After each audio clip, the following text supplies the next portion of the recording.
going on, everybody? So I got decided to make one of these flags.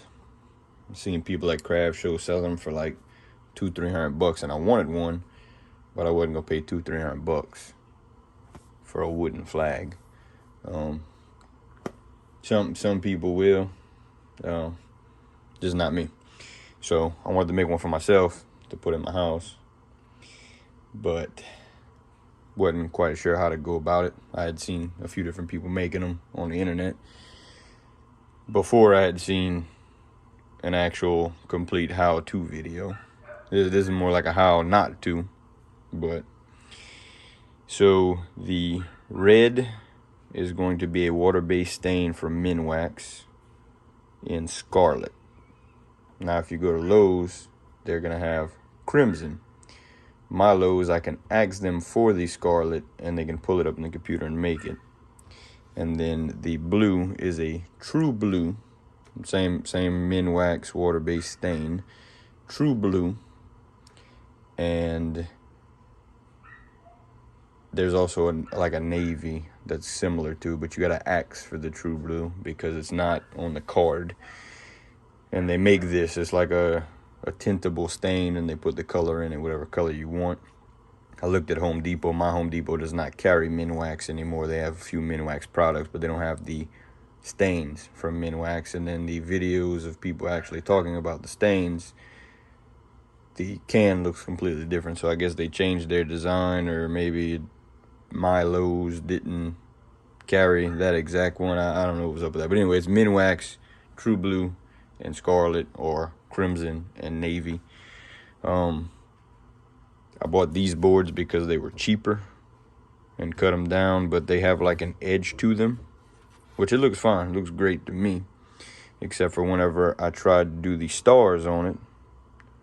Whenever you have these big grooves in it, I put the stencil on it, and when I tried to trace out the stars before I engraved them into it, the stars would fall out in the grooves, which in some other ones I've seen, they do fall out in the groove, which is fine. But this has got like a big ridge between every board. The way the boards are made, they're rounded on the ends and square on the face.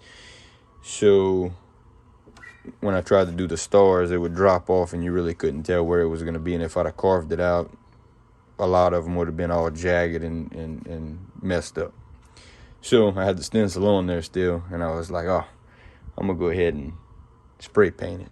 And I did see one on Pinterest or something that had the white stars on it that somebody sprayed through, and I was like, yeah, let me go ahead and try it. And then in the back of my head I was like, nah, because that picture I seen, it looked like crap. I remember it not looking so great, but I got all excited and wanted to do it, so I went ahead and sprayed it, and exactly what I knew was going to happen happened. The stencil kind of lifted up a little bit, and some of the paint went underneath it, and then more than half the stars were like all goopy and rounded off and not very pointy. And then there was also like a film that had got under there, like the paint had made it all hazy and stuff, so it looked like shit. So I went ahead, sanded it all down, and restained it blue over it again, and decided that this one is not getting stars, which I have seen flags that don't have stars on them, so I don't want to hear anything about it. But I'm probably just going to give this to somebody for a few bucks and let them have it, and I'm going to remake another one for myself with boards that are flush. That way, whenever there is a groove, it's not as bad, and I can make the transition and carve the stars into it. So I did see them buy the straighter boards that are squared off, or sheet of plywood and strip it down whatever length you want. So more or less it came out good, other than not having the stars on it. And I did put a clear coat on it, 3 coats of the clear, but I used what I had, which was a high gloss, which I wish I would have not. I wish I'd have used a semi-gloss or a flat, because it's really shiny, so it kind of makes it look crazy.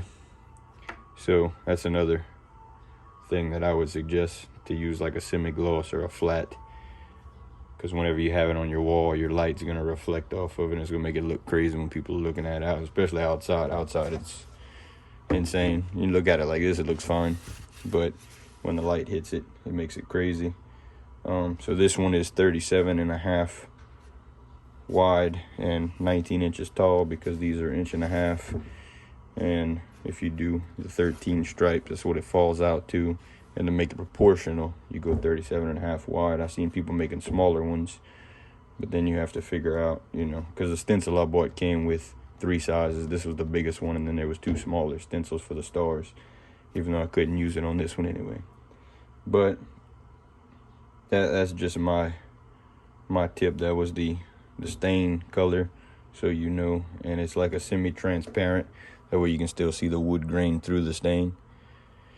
And I would suggest using different boards than these cheaper ones. I just wanted to use the cheaper ones for the first time to make sure if I messed it up, it was no big deal.